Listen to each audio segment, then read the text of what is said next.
Assalamualaikum warahmatullahi wabarakatuh. Salam sejahtera untuk kita semua.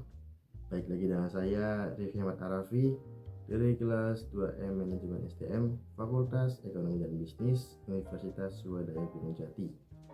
Di video kali ini saya akan memaparkan materi yaitu arti dan pentingnya human capital dan peran human capital. Baik, untuk mempersingkat waktu, mari kita simak videonya.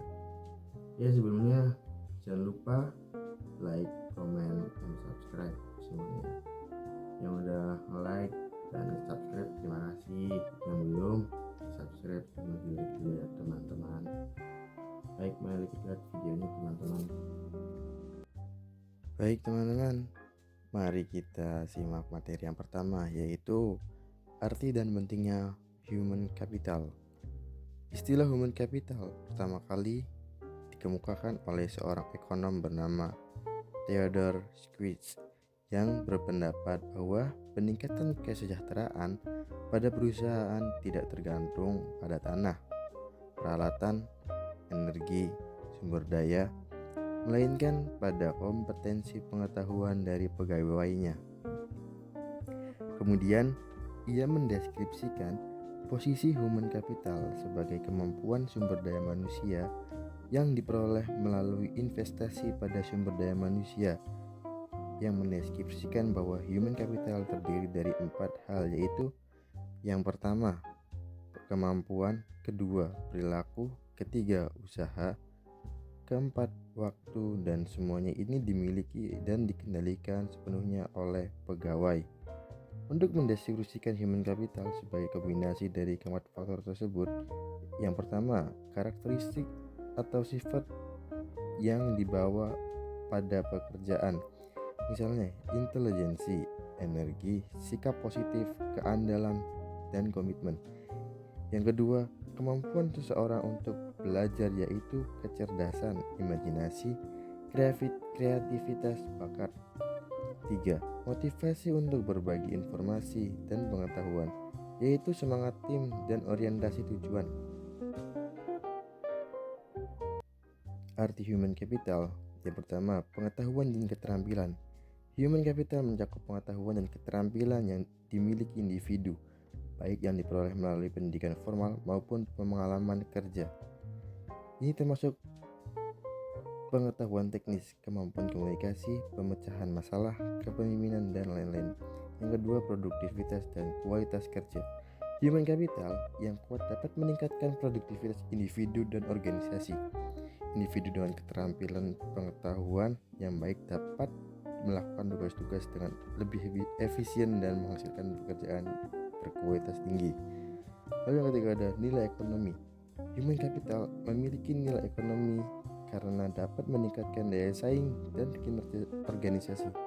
Investasi dalam pengembangan human capital dapat menghasilkan pengembangan yang signifikan melalui peningkatan produktivitas dan efisien kerja. Lalu pentingnya human capital. Yang pertama, pertumbuhan ekonomi.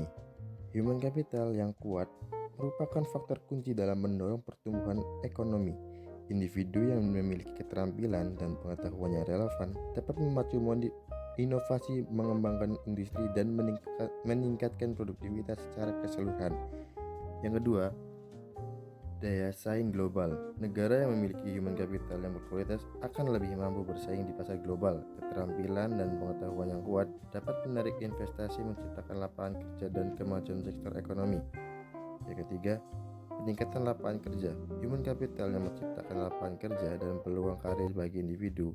Dengan memiliki keterampilan yang relevan, individu dapat memperoleh pekerjaan yang lebih baik, mengurangi tingkat pengangguran, dan meningkatkan kesejahteraan masyarakat. Lalu kita ke materi yang kedua, yaitu peran human capital. Sebagai kunci keunggulan organisasi, kunci keunggulan organisasi terdiri dari kelompok, yaitu yang pertama, aset finansial. Misalnya uang tunai dan surat berharga, aset disebut financial capital. Yang kedua, aset fisik, terdiri atas peralatan, gedung, tanah. Yang ketiga, aset tak berwujud, yaitu modal organisasi, aliansi bisnis, pelanggan, merek, reputasi, modal intelektual.